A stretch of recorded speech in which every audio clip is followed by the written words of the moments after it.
Hey there, I'm Scott. This is Tangents. Well, today is not great. Well, not specifically today, but um, Texas passed a law recently that went into effect that effectively bans abortion. And they did it in a way that is pretty blatantly unconstitutional, but, um, you know, clearly goes against Roe v. Wade. But they've set up this weird system where the enforcement is not by anyone in the state. It's literally by just random people who can sue pretty much anyone involved in helping someone get an abortion or giving someone an abortion for like 10 grand, which is a pretty big deterrent, I have to say. And because this is not a state official, they've kind of gamed the system so that there's no one directly to sue. The Supreme Court allowed this in a 5-4 decision, not even really decision, but essentially, kind of backhanded way of saying like, well, we're not going to put a stay on this because somehow essentially banning abortions doesn't cause irreparable harm, which is insane. We're just going to let it go. And I do think this approach will ultimately end up, on the scale of like 5 to 10 years, I think it's going to end up backfiring, and it's going to produce case law that even with the current court, which is fucking terrible, I think they're going to end up in a position where they have to, like, they literally have their hands forced. Because it's so obvious and easy to take the same approach and then do something that they clearly don't want. So, for example, you couldn't ban guns because it would go against the Second Amendment, but if you followed the same sort of procedure where you're not actually banning them in the sense that there's no state official, but anyone in the state can sue anyone in the state for having a gun or for hiding a gun or anything like that. Same fucking legal situation. I somehow think, call me crazy, I somehow suspect that the people who are hyper anti-abortion, who end up largely being pro-guns and homosexuals, they are probably not going to like that too much. It's not hard to think of a bunch of other things like that, but that's just, So I suspect this is going to be like a California Prop 8 type situation. But the problem is, of course, there's no guarantee of that at all, A. And B, in the meantime, you have effectively an abortion ban, because it does say like 6 weeks. 6 weeks, if you have a perfectly clockwork period, that means you will know, and then you have a 2-week window to get it done. And if you don't have a clockwork period, and especially if you happen to miss some months, you could easily blow the 6 weeks and have no idea. So effective ban. It's a really pretty fucked up thing. Now, I'm not going to talk more about that. I think it's pretty clear. I'm very, very pro-abortion. Not just pro-choice, but pro-abortion.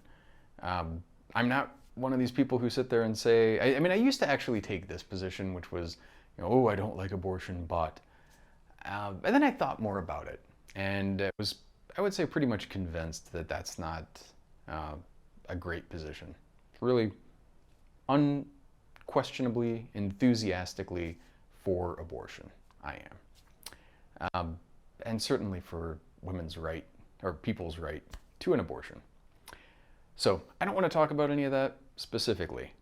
I'm just going to file that aside. What I do want to talk about is how this affects me, because obviously I'm very egocentric and I have to turn everything, even like this, back toward myself. And what I mean by this really is obviously not. But something has been coming up, again on Twitter, so probably, I guess on one hand, Twitter is a source of a lot of material. On the other, it's just a source of endless frustration and annoyance for me.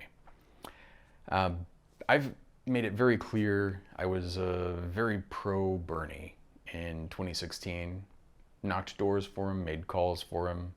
More knocking than calling, but still both. And when he lost, starting sort of mid-August through literally election day, I was out knocking doors for Hillary about once a week. Not really enjoying it, I gotta say. And I do strongly advocate, if you've never done that, do it. And especially, when you do that, there are several lists you can get on. So depending on who's cutting the turf and setting up the canvassing, usually the approach is to find very likely voters and then they target them. In this case, we were targeting, I had nothing to do with the targeting, but the people who were cutting the turf and sending me out, by and large, were cutting turf and giving me houses where people hadn't voted in quite some time. They were registered Democrats, but unlikely voters, and they were trying to encourage them. I think it was certainly for me very eye-opening and enlightening. First off, and at the same time I canvassed for other candidates, and it would come up incidentally how people felt about Hillary. It was shocking, first of all, and I've certainly said this many times. I don't really want to get into the details too much, but it was shocking how many people just hated her. I kind of knew to some extent going in, but these are Democrats again. I'm not knocking on doors for random people, either independents or Republicans, or at least in that course of work. I was knocking on Democrat doors. And it was just staggering how many people really didn't feel good about her, felt like she was dishonest, all of these things. And again, I've said many times, I do not think there's any real foundation to that. I think a lot of things that she did kind of fed into that. And certainly it was a situation also where she was sort of demonized, and then at a certain point kind of steered into it, was like, fuck it, I'm not gonna, no matter what I do, they're gonna do this shit to me, so I'm just gonna be expedient and not be careful. And then you get the email server situation and things like this, which were essentially unforced errors. Understandable, I have to say, and I've said this again many times. I'm gonna just assume I've said everything before. Not gonna keep repeating that. But these were unforced errors. These were things that, did not help her. And it's totally understandable. Well, you're in this situation. You need email servers or email support, and you can't get it, or a secure phone, or whatever it is. You need these things just to function on a day-to-day basis. And the bureaucratic process to get those things is painful and slow, and maybe just won't even work, like fundamentally broken. And so at a certain point, if you're pragmatic, ask forgiveness, not permission. It's a kind of common managerial thing. Like, you can't have, I even would say that it's a good managerial thing. Like, if you're trying to run an organization and there's a blocker, sometimes you just kind of have to find a way around the blocker. And so I don't blame her in any way for doing that. But I do think, given the situation, it was a gift to people who just hated her and were really working hard to demonize her, and an unnecessary gift. Now, it goes much further than that. I've known people who are not only anti-Hillary, they call her Killary. The person I'm thinking of, I'm using as an archetype, but he is not unique, unfortunately. He calls her Killary, calls Obama B.O., which, yes, those are his initials, but I can't help but think when you're calling Barack Obama B.O., which sounds a lot like body odor, it's gotta be, like, you'd have to be nuts to say that that's not an intentional slight. And of course he adamantly denied it. Oh, it's just his initials. It's like, I don't think so. How stupid do you fucking think I am? Anyway, but even if that was, you realize, okay, it's his initials, but it also sounds like B.O. maybe find something else to call him. I don't know. But anyway, so people like this guy in particular, thought very specifically she had killed 50 people. Not 49, not 52, 50 people she had whacked. And he had this elaborate, it was actually not quite like listening to someone who's detached from reality, but damn near, and troubling, frankly, to hear just how fucking loco this shit is. But again, even the Democrats that I talked to, even a lot of people who voted for Hillary, including myself, were really not too happy about her. And part of that is stuff about her, part of that is stuff about how she was demonized, and part of it, frankly, and I think, you can't control what other people do, how other people feel, any of this kind of stuff, but you can control what you put out there and what you do. And she picked Tim Kaine. Okay, so she picked somebody who, I guess the idea there is he's pro-abortion and he's Christian or Catholic. I always get those two confused. Whichever one is like hyper anti-abortion, not pro-abortion, hyper anti-abortion, hyper anti-choice. And, so she picks this motherfucker and also just keeps going on. And like Bernie would have been the obvious choice. But even if you don't pick Bernie, there are other people who were of a much, higher note. People who actually were not, like Tim Kaine. I mean, it's not like he was nobody, but at the time, who the fuck knew him? If you didn't pay attention to politics or live in his state, you probably wouldn't have ever even heard of him. And, you sit there and you're like, why would you pick this guy? He had the personality of a sort of soft, wet saltine, and just, like nothing compelling about him, not a drop of charisma. I really could not help but think when she picked him, it was an intentional choice that she didn't want her vice president to overshadow her, as very likely Bernie might have. I get that, but let that ego aside and realize that Bernie, even if he's not going to be president, having him on the ticket brings a lot of people. Now, there aren't going to be everybody, not, all of his supporters will fall in line, but you get a ton of people just out of that. And also you get him sitting there pushing for things that we desperately needed then and need even more now. So to me, like, why not? But again, pick somebody else of at least better, stature. Somebody who is not an anti-abortion person. Somebody who is reasonable. Somebody who has a drop of fucking charisma. So that seemed like an unforced error, mistake. The Comey shit, all of this other stuff. I don't even want to get into the details, but obviously, don't re-prosecute the election. But I think there were plenty of things she could have done to still win. I do think Bernie would have been a much stronger candidate, and I say this based not only on my own personal preference for Bernie, but having talked with a lot of people, pretty much everybody that I talked with, even people who didn't like Bernie because they thought he was a commie. He's like, commie. You get like this kind of old-fashioned Red Scare sort of thing, and people who are far too young to have been alive even at the McCarthy hearings, but you get it. Even those people respected him in a way that they didn't respect her, and they had pretty decent things to say about him by and large. The only people who I consistently hear negative things about Bernie from, in fact, are Democrats. I've talked to plenty of Republicans and plenty of independents who don't agree on a lot of those things. They're, like when I say independents, obviously there are a lot of independents who are like me, but there are a lot of independents who are like libertarians and do not want any kind of government health care or any of this stuff. They still like and respect him by and large. But you hear this vitriol coming from Democrats about him and about the bros, the Bernie bros, giant fucking air quotes in there in case you aren't watching the video.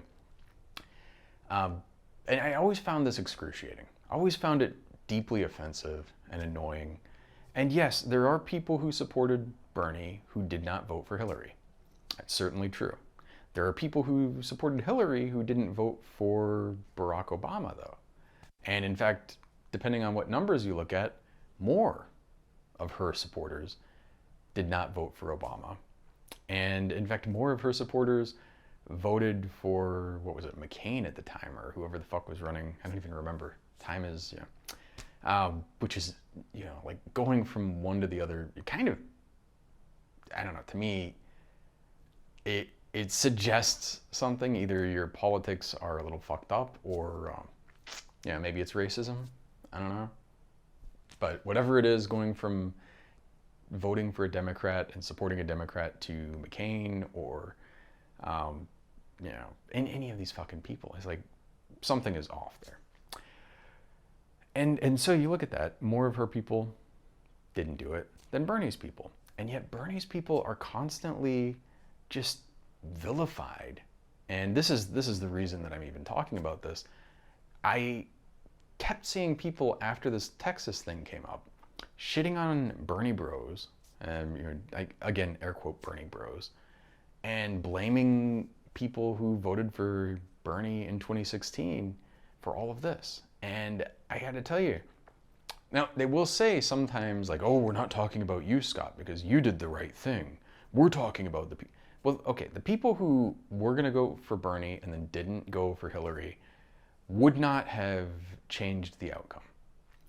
The 100 million people who didn't bother to fucking vote at all, who far exceeded the number who went for either candidate, a tiny percentage of them, if you could reach them, would have tipped the scale.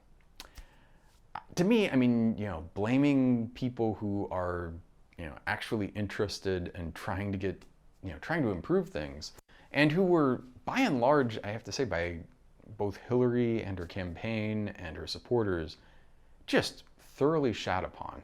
And I mean, my only slight sympathy to the people who, do this Bernie bro bullshit is that if I based my judgment of Hillary and her supporters on the people who I interacted with on Twitter, I could never fucking voted for her, because some of the just most loathsome, awful people were supporting her. And I assume, this is a small percentage. I assume they're trolls or whatever. I don't know. I don't care. I don't think that they're representative. The difference is, of course, any large population, you're going to have some assholes. That small percentage of assholes who either were actually for Bernie or, and I think a lot of them were not even for Bernie, but they're just out there saying they are to piss people off and saying horrible things and doing horrible things, to essentially, disparage him and to put just a, horrible mark on the whole movement. Those people, again, largely not even in the group, and when they are in the group, small percentage, making a judgment based on that whole, or making a judgment of the whole group based on that tiny percentage just seems so blind and wrong to me. And it's very offensive to me also, because it's like, okay, I give a big fucking shit about this stuff. I am very serious about abortion rights. To me, I'm a huge supporter of Planned Parenthood, NARAL. I've been a member of both for a long time, which annoys the shit out of me, incidentally, because they both, don't get me wrong, I'm a supporter of the organizations, but both of them, and also I do understand, okay, you're in an election, you have Kyrsten Sinema, and then you have McSally. Maybe you endorse Sinema because of that, but I have to tell you, like, when you're endorsing people who don't have a great record on abortion and who really, like, the only way I was able to justify to myself voting for Sinema is that after a lot of back and forth and after a lot of, hand-wringing, she finally said that if she was in the Senate, she would not have voted to confirm Kavanaugh. And I think I must have just been like wishing and hoping there, because I I don't think this is true. I think if she was in the Senate and it didn't matter, she'd totally vote to confirm him. But either way, that was enough for me to vote for her. But I don't think it's enough to, like if you're going to be NARAL or Planned Parenthood or any of these organizations, you should get somebody who's going to, like, if you're going to endorse somebody, okay, support whoever the candidate is. But if you're going to actually endorse somebody and put your name behind them, let them put your little logo on their campaign, make sure it's somebody who's enthusiastically for abortion. Make sure it's somebody who actually cares about this shit, knows what they're talking about, has the facts, has some kind of command of the situation, and is actually going to fight. And when you're endorsing people just because they have, the D by their name, not really a great look, I gotta say. So, it's just, it's annoying, is all I'm saying. Rolling back though, 2016, voted and campaigned for Hillary. Last year, and this one was a much harder sell for me, finally voted for Biden. Just like, Hillary, I can at least I can create a story, a narrative in my mind where it's like, okay, she lived in a certain time, and because of her generation, like her wearing a pantsuit was revolutionary. Her being in Congress fighting for universal health care at one point in time, which is crazy given how that ended up going, that was a good thing. And there are lots of things that I like about her, and then you kind of see how you progress from that to being beaten down to becoming like hyper cynical and what she is today. I can see that. Fucking Biden though, I cannot see any kind of, I can't make a story in my head that doesn't make him look like a complete fucking asshole, a terrible person. I think, like you look at him, and really, I think he's just like purely opportunistic. I mean, okay, nobody is like pure bad. Everybody has some, even like a Trump, even like a fucking Hitler.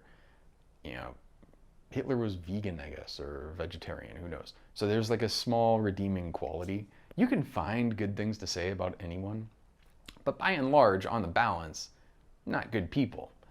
Biden, I cannot come up with a lot there. And the thing that's funny about him is before he was vice president, when he was in the Senate, I was watching C-SPAN, because I was a weirdo who would watch C-SPAN. And I was watching, I guess it was like the Ashcroft hearing. And he was sitting there talking about torture. And it actually was very compelling to me and left a positive mark. He's like, the reason that we have these agreements is so that when my son gets, and like kind of sort of angry in between his teeth, when my son gets captured, he does not get tortured. And it was compelling. It left a good impression. He's since more than overcome that with negative things, and especially learning more about his history and the crime bill and all of these kinds of things. The Anita Hill, Clarence Thomas hearings, these sorts of things have really more than undone that. So, I can come up with positive things to say about him, but I think on a balance, not a good person. A huge liar, too. I mean, and granted, Trump set the bar at a subterranean level. I do think, and I know people who disagree, but I think it's pretty objectively true that Biden is better than Trump. And certainly Biden's cabinet, his appointees, better than Trump's. Now maybe on the headline things, not so much better, but by and large, I think we're better off having Biden be the president than Trump. But it was still, even knowing that a priori, still very hard for me to finally choke it down and vote for the fucker. Because, I mean, you look at the fucking Democrats who were running that year, and there were some idiots, like the fucking bald guy who was basically a Republican. I can't even remember his name, but whatever the fuck his name was, there were a few other people like that just why are you on the stage? But there were a lot of good candidates. There were a lot of people who were so much better than Biden and certainly Harris.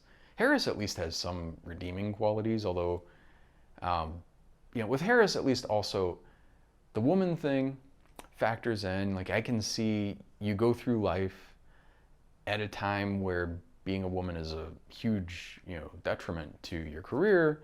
You really want to fight that. You want to, kind of overcome it. It's easy to justify doing certain things. Being a woman of color, also, like extra going against you.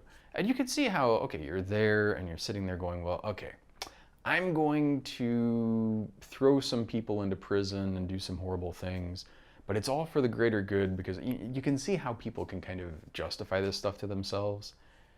Similarly, if you want to be really generous to Biden, the crime bill, it's like, okay, yeah, we're going to throw a bunch of people into prison and fuck them over, but we're doing it for, some kind of greater good.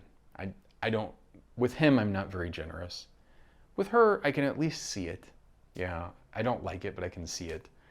I do think at a certain point, though, you make these justifications to yourself, and then you go through office, and you get, you ascend in politics, and you keep getting to better and better positions where you have more and more power, and you continue that stuff, and you're unapologetic for it. I don't know. It's hard to justify at a certain point on balance. So, voting for these people was not easy. And again, like, Castro, Booker, I could deal without because the fucking, so many of the people on that stage would have something where it's like, oh, Booker's announcement video was great. And then you sort of start hearing like, oh, 4 charter schools. And it's like, horrible screeching things. And I don't know. He was, okay.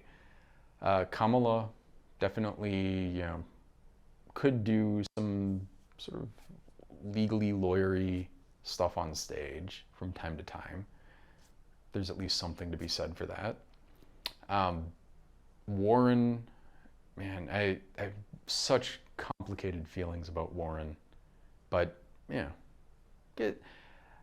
I would feel much better if she was the president than Biden, for fucking sure. I mean, it's like not even by a long shot. And I have, I don't really care for what she did with Bernie. I don't care for, the whole, everything about basically kind of masquerading as, I have some tiny fraction of Native American blood, and so I consider myself, it's like, that's really fucked up. And you kind of justify that to yourself, I guess, but no. But, no.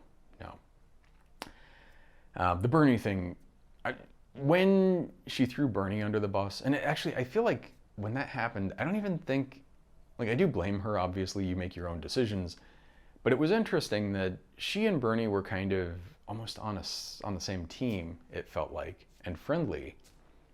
And then I think, maybe I'm just reading too much into this, but I think Kamala dropped out, and some of her people went over to Warren's campaign and started whispering in her ear. And these are not just Kamala's people, but they're formerly Hillary's people who also loathe Bernie. With a weird, there are not many people that I loathe. And certainly nothing remotely like this. I mean, even fucking Trump, I can't stand him.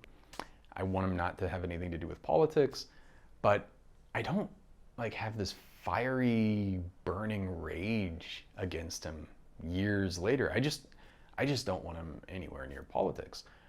These people, though, who hate Bernie and hate his supporters, they're just fucking unhinged. So my internal interpretation is they were working for several other campaigns, and then as those candidates kind of fell out, they jumped into the Warren campaign, start whispering things into her ear about how Bernie is doing these horrible things and his people are saying these things about you. And then, she refuses to shake his hand, and it's all super confrontational and passive aggressive and really fucked up. And, she gets hyper shitty and just, basically derails his campaign. Her campaign kind of falls apart. It was just not a good outcome. But, like Castro, I could have felt pretty good about. I was kind of surprised. I wasn't expecting that. And, there were a few other people who were actually fine. And yeah, you have like more than 20 people. There were certainly a handful of people there who would have been better than fucking Biden. At least a handful. And it's just, irritating. But I still voted for the motherfucker because I knew how bad Trump was. I also knew how bad, how important the Supreme Court is.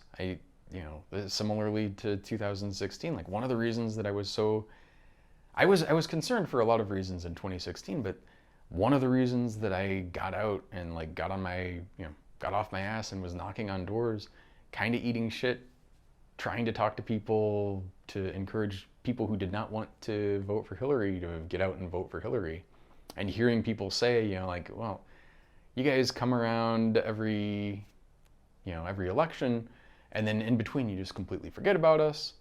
It was an interesting, enlightening thing to see that. That was a common thread.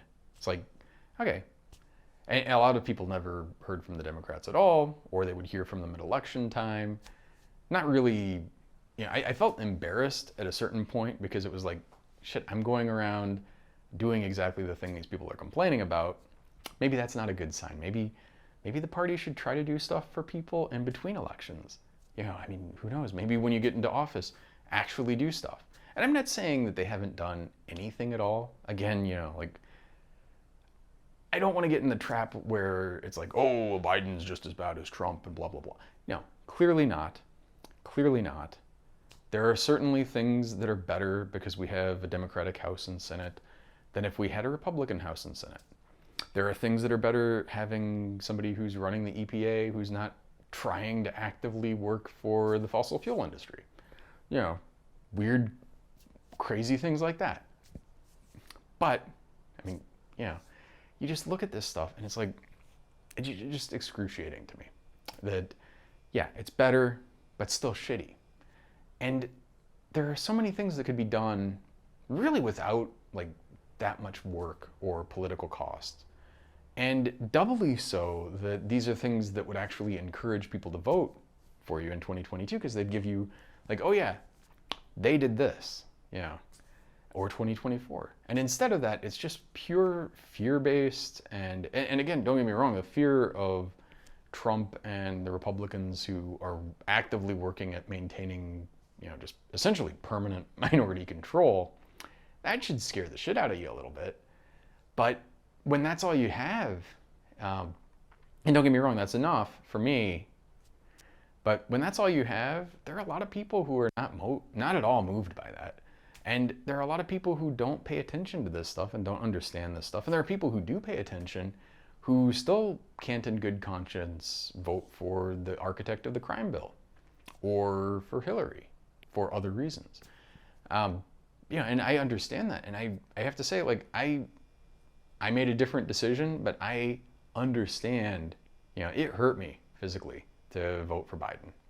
Still did it, but it hurt. Never gonna vote for Sinema again.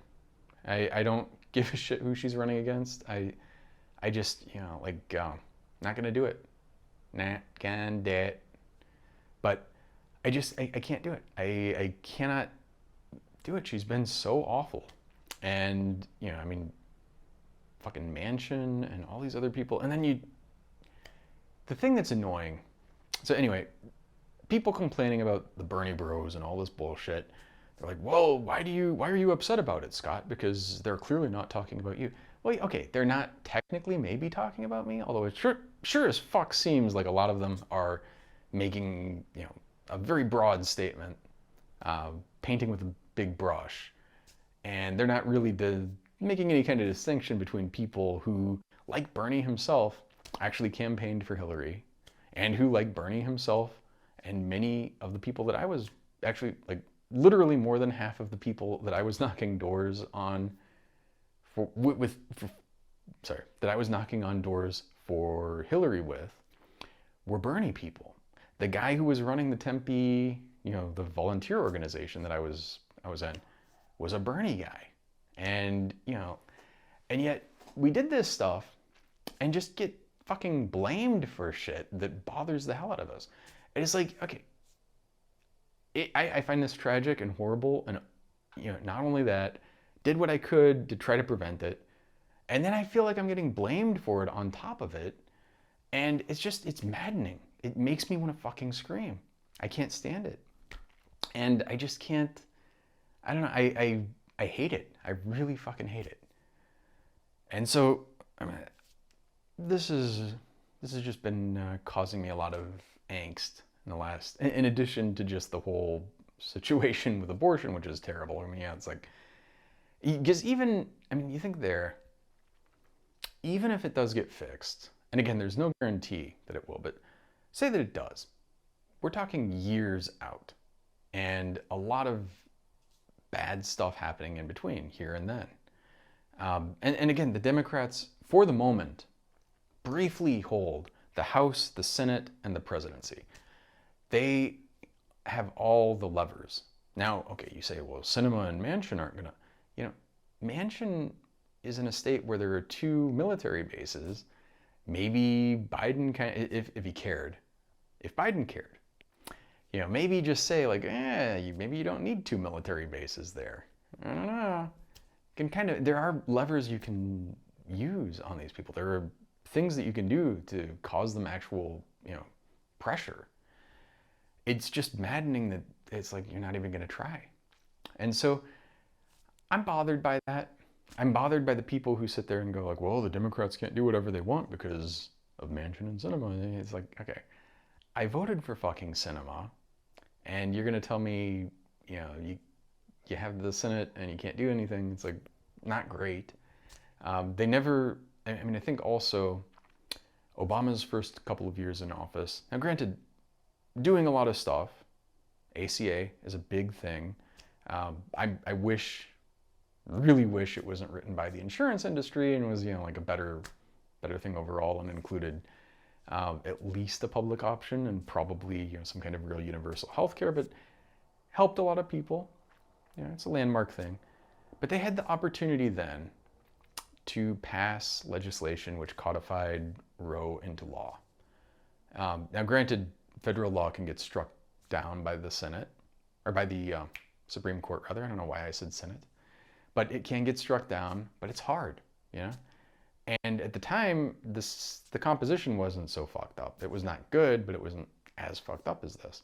So I think it would have stuck. Now, people would make the argument, well, maybe this would have made Obama a one-term president. Well, I would a million times rather be a one-term president who did something permanently good than a 2-term president who ended up kind of, like really doing a lot of stuff that was kind of questionable. But I've got a lot of just frustration here. It's not even like I want to keep talking about this stuff, but it's like, and then no, I'm not even gonna just like Serenity now this. I'm gonna move on. What next? So hopefully next time I'm not like so fucking pissed off about stuff and frustrated. It's like this anti-Bernie stuff, it's so unreasonable and so unfounded, and like the thing that's annoying about it is like all of the moral and ethical things, all of the just sort of like gut compass kind of stuff that aligns me with Bernie, it is by and large stuff which is completely counter to the stuff that he and the, again, giant fucking air quotes, Bernie bros are accused of. And it's like, it's so, like, there's nothing in his messaging, there's nothing in his history or personality that suggests any of these things that these people say, and yet they hate him. They fucking hate him. And even the people who, I got in an argument with somebody on Twitter today, and she was kind of saying like, well, we're not talking about you when we talk about this. And it's like, yeah, okay, maybe you're not. But then, we kind of went back and forth a little bit, and she's kind of like, well, this was, I was trying to explain, okay, first off, you have 100 million people who didn't vote, and you have a lot of people who just, like Hillary basically told them to go fuck themselves. And she certainly didn't. I mean, this is the thing. There are tons of things that were very unfair that were said and done, or said about her and done to her. Terrible shit, yes. But she didn't work to address it. Her strategy there seemed to be, I'm just gonna, obviously it's not true, so I'm just gonna let it lie. I don't think this was the right strategy. I don't think, I mean, like going back, I see people blaming Nader again, and Nader incidentally didn't tip it, but that notwithstanding, Gore was the vice president of, at least at the time, a pretty popular incumbent. And he completely distanced himself from Clinton. Now, granted, Clinton, not a great guy, and I don't know if I would want to, be chummy with him either. It's a problem. Okay. This is annoying. I got a call, which of course I'm recording this on my phone. Doesn't work well. It's already annoying with my watch, but it fucks up things in addition to that. And while I was in the call, the guys with the leaf blowers were outside and started making really obnoxious sounds. So annoying. Anyway, spinning back up. I don't even remember where I was. I guess I was just getting a bunch of shit off my chest. I really, I don't know, I just find it frustrating. I think I don't mind people disliking me or disparaging me or some group that I'm a member of when it is based on reality. If it's like, oh, I did something that is legitimately bad by their judgment and they, are disparaging me, that's one thing. When it is completely fabricated out of whole cloth, and especially when it's blaming me for something that I give a shit about and I really care deeply about, I don't like it. I don't find it fucking offensive as shit. I do not want that. And I know it doesn't mean anything in the larger scale, but it irritates the shit out of me. It's like, I'll tell you, the person I got in an argument with before on Twitter, after our little discussion, she's kind of like, oh, well, men are much more volatile or something like this than women, which I'm not certain it was about our discussion, but I think it was. And okay, first off, I don't care about that, but I think when somebody is disparaging you and a group that you're a member of, I think it's fair to be upset. And I think it's also fair to be upset when somebody's, you could really clearly tell in this conversation that she had not knocked on doors. And I'm not saying that there's any kind of great virtue in canvassing, but I do think it's very eye-opening. Especially if I've done it in a bunch of different areas in Phoenix. I've done it on lists that are likely voters. I've done it on lists, like people that vote all the time. I've done it on lists where people are unlikely voters. And I've done every door, both for DSA, for Medicare for All, and I've done it for myself when I was trying to run as a candidate who was going to be independent, did every door. And you get a very broad set of experiences there, and it's enlightening, to say the least. I wish people would do that. Not because I think it's politically good to do or, great. I don't think it's something that you need to do by any means for any reason other than it is enlightening. And, I wish that this person would do that, because you start blaming people for not voting. And yeah, don't get me wrong. Trump, fucking beyond awful. I understand being very upset about people in the 100 million that are not voting. But you start talking to people and you find out why they're not voting. And you start learning, okay, people have very bad misconceptions about how government works. They clearly haven't taken a fucking civics class, or if they did, it must have been a joke. They don't know what they're doing about a lot of things and in a lot of ways. And it's just fucking awful. Just really outrageously bad. And you sit there and you're like, why? It's actually kind of arrogant and very shitty to just assume that those people are not voting because they know everything you know. They have the same experience, the same, feelings, the same values as you, and they understand the situation, and they're like, oh, well, I'm not going to vote because, I don't give a shit. Or, yeah, there's a lot of stuff there that is being missed. And I think, and here I'm not even speaking about the Bernie thing, just in general, blaming people who are not voters rather than blaming the candidates and the parties who are making people non-voters. Like, they're not educating people, first of all. They're doing things like, okay, we absolutely have to get a Democratic Senate, and then kind of like, we're not gonna protect voting rights. We're not gonna protect women's rights. We're not gonna protect LGBT rights. We're not gonna really do very much of anything.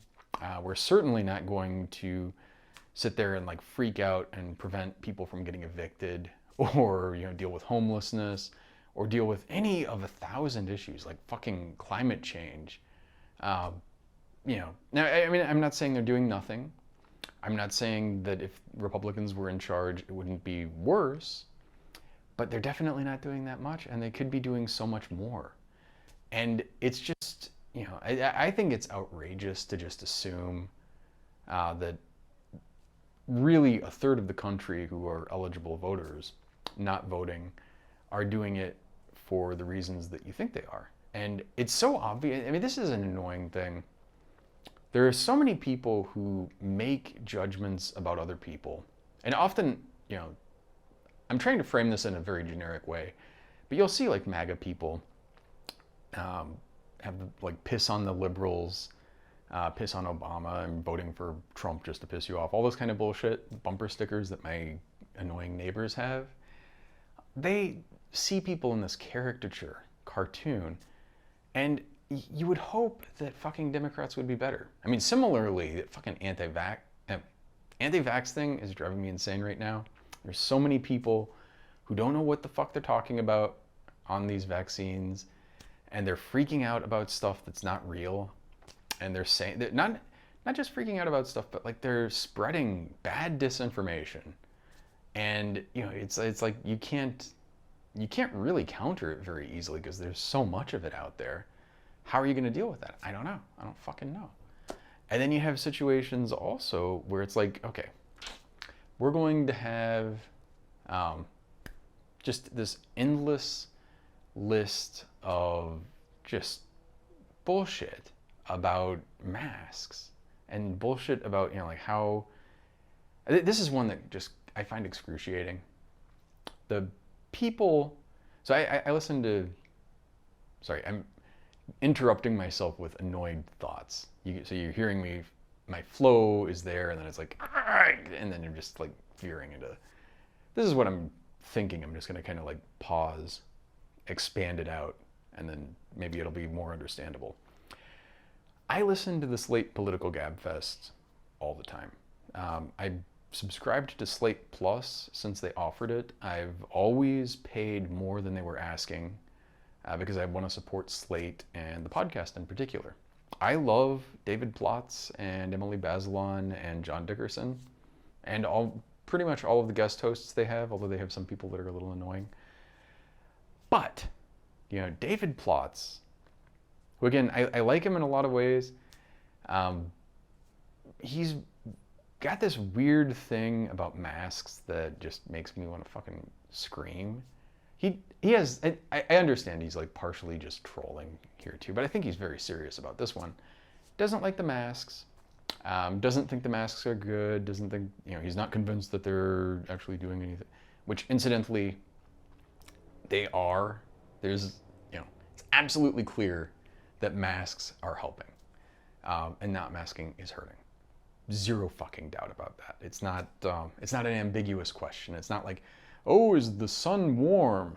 Let's debate about it. And listen. No, the sun is fucking warm. The masks work. The vaccines work. This is not a debate. And also, the masks, not that big of a fucking deal. Putting on a mask, don't get me wrong, I don't like the thing on my face, but it, when I was a kid, I didn't like wearing pants either. I do it now. Oh shit. But I yeah, I mean, it's not that big of a fucking deal. It's not like it's a permanent thing also. And people act like this is tyranny. You know, what's tyranny is like you go to school and they have these active shooter drills, which have been shown to do nothing to improve safety. But what they do accomplish is they make kids very acutely aware of the fact that they could die anytime, even though statistically it's not that likely. And it freaks kids out and it gives kids PTSD because they're freaked out about something that's probably not going to happen, but still something awful that could happen. And you're not doing anything to really prevent the thing. You're not doing anything to really train them in a way that's going to have them better deal with it. It's better than nothing, maybe, arguably, but it's also not a fucking slam dunk. That's cool. Having police officers, the student resource officer, they're kind of bullshit. Having police officers on school campuses, that, you know, I'm going to call that tyranny. Wearing a fucking mask to protect other people's lives and being minorly inconvenienced for what will, even if this went on, like, I don't think this is going to be a 5-year project. But let's say it goes on for 5 years. In the course of your life, and 5 years as a kid, obviously it's a big deal. But 20 years from now, 5 years is like a blip. You know, my undergrad was 4 years, and when I was going to undergrad, it seemed like a lot of time. And in the moment, you know, like getting my PhD, I think that was 5.5 years, or maybe 6 even. Whatever it was, seemed like a long time at the time, and then you look back on it and it's like a flash, you know? It's not like this is going to be forever. It's not like it's that bad. It's not like it is something that, you know, is just tyrannical. Certainly not. And it's such a fucking small thing. It's such a small fucking thing to do to save people's lives. And I find it really irritating and offensive when you hear people like talk, just deriding masks like they're so, you know, like, oh, it's just a performative thing, and oh, it's just, you know, like, we're going to make people like not think about, you know, it's going to break things socially because you can't see people's face. And yeah, it's just a bunch of fucking horse shit. You know, I can read body language from a car. You can read more than that from what is exposed of somebody's face. Tons of stuff conveyed by the eyes. Okay, you can't read the lips, but still, you work around it. It's not that big of a deal. And it irritates the shit out of me because these are the people who are supposed to be, you know, like, oh, we listen to science. You know, like, the fuck you do. The fuck you do. You know, and also, like, the thing that annoys the shit out of me about this, and again, I like David Plotz, but just to, you know, like, rip on him a tad more, you know, I understand you have an opinion on this stuff, but if you have an opinion on stuff you don't really have any expertise on, that doesn't necessarily make your opinion worth a fuck.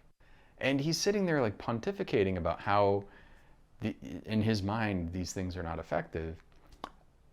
First off, you don't fucking know. You clearly don't. You're not an expert. And again, you know, I'm not saying experts are infallible or, you know, have all the answers or should just be blindly listened to.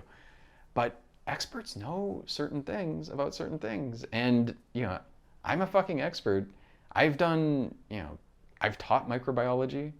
I've done tissue culture, which is, you know, it's not just like basic aseptic technique. It is aseptic technique where, you know, like normally you do nutrient auger plates or whatever. And most of the stuff that's just kind of like floating around isn't going to grow. You know, it's very finicky. In tissue culture, you know, like just fucking speck of anything gets in there and it's going to grow because it's really nutrient rich. It's got growth factors. You're incubating it at like 37, like body temperature, often in a CO2 incubator. So it's just like perfect. You know, it's just like a body basically because you're growing tissue. If you can grow that, you have pretty good aseptic technique, assuming you're not, I mean, well, yeah, I guess you could grow stuff and have it get contaminated, but if you can grow stuff and not have it get contaminated, you're probably doing it right. You probably have some understanding of this. And it's annoying where you have somebody who has no training in the subject and is just like randomly pontificating about something that they clearly don't know what they're talking about. And they have very just intense opinions about it. He's not a psychiatrist either. He's not you know, somebody who has actually studied that field and yet very opinionated about how detrimental masks are based on his own personal weird hang-ups about not seeing people's faces. And don't get me wrong, I like to see people's faces too.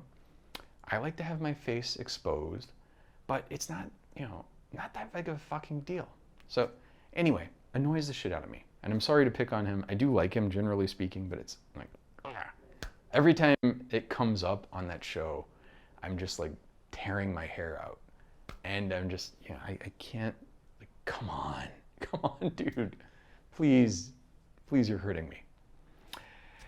Ah, man. So anyway, with that, I think that's about going to be it for today.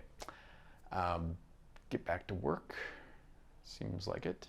It's Labor Day weekend, so I will get this out over the weekend, and I don't know what I'm going to do next week in terms of timing, but probably will be no interruption to the flow of these. With that, thank you, as always, very much, and 再见。